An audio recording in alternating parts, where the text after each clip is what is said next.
From Washington, this is VOA News.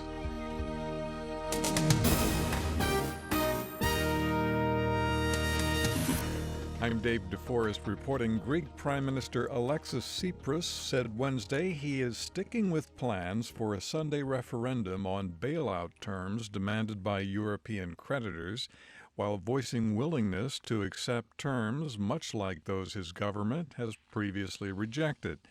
But Eurogroup President Jeroen Dijsselbloem says no new talks are planned. The main decision was that given the political situation, the rejection of the previous proposals, the referendum, which will take place on Sunday, and the no advice of the Greek government, we see no ground for further talks at this point. The Greek Prime Minister is urging his country to vote no in the referendum on Sunday on the lenders' plan for new restrictions in exchange for loans.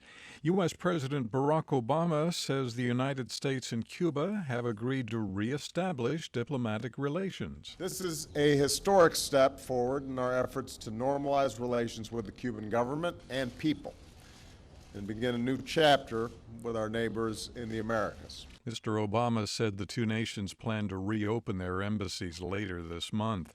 Iranian Foreign Minister Mohammad Javad Zarif says his government has invited the head of the International Atomic Energy Agency to visit Tehran to work with Iranian officials. Word of Yukio Omano's trip comes a day after nuclear negotiators announced they were extending their deadline for an agreement to July 7th. The Islamic State group is claiming responsibility for a terrorist attack on an Egyptian army checkpoint in the Sinai Peninsula Wednesday. At least 64 soldiers were killed. Officials say security forces killed 100 militants. The fighting was concentrated near the town of Sheikh Zuweid. This is VOA News. The United Nations has declared its highest-level humanitarian emergency for Yemen, where it says more than 80% of the population is in desperate need of aid. UN officials Wednesday said 13 million Yemenis barely have enough food, and more than 9 million have little or no access to clean water. The Office of Russia's Prosecutor General is reviewing the legality of the independence granted to Lithuania, Latvia, and Estonia in 1991 by the State Council of the former Soviet Union. The move, announced by the office Tuesday, has alarmed the Baltic states and strained even further their increasingly tense ties with Russia. The Kremlin denied on Wednesday any knowledge about the review.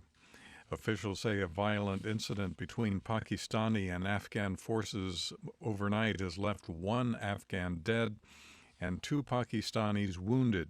A military spokesman said Pakistani soldiers were engaged in construction activity at the Anggur-Ada border area when they came under attack from the Afghan side. An Afghan spokesman said his government has sent a special team to investigate. Indonesia's Air Force on Wednesday grounded its fleet of aging Hercules cargo planes after a C-130B crashed into a residential neighborhood. More than 140 bodies have been recovered from the crash site. Steve Herman has more. Indonesia's President Joko Widodo is vowing to replace all old military planes after the tragedy in Medan, the latest in a series of deadly air crashes going back a quarter of a century. In a message sent via the Twitter social media site, the president wrote, "There must be an evaluation of the age of planes and defense systems. Hopefully we can stay away from disasters." Steve Herman, VOA News, Bangkok. China's parliament has adopted a national security law that critics say will expand the country's suppression of political dissent. The Xinhua news agency says the National People's Congress passed the bill Wednesday almost unanimously. The new law allows authorities to take all necessary measures to safeguard territorial sovereignty and ensure full control over the country's already tightly censored internet. Hundreds of pro-democracy activists took to the streets of Hong Kong Wednesday as the city marked the 18th anniversary of its handover from British to Chinese rule. There has been more political violence in Burundi. Police say 6 people were killed in Bujumbura when protesters fought with security forces. Burundians voted Monday in parliamentary elections, and the results are expected to be announced later this week.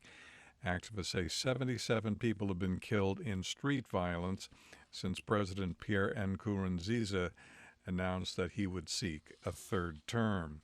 On Wall Street, U.S. stock indexes ended the day up. I'm David Forrest in Washington. That's the latest world news from VOA.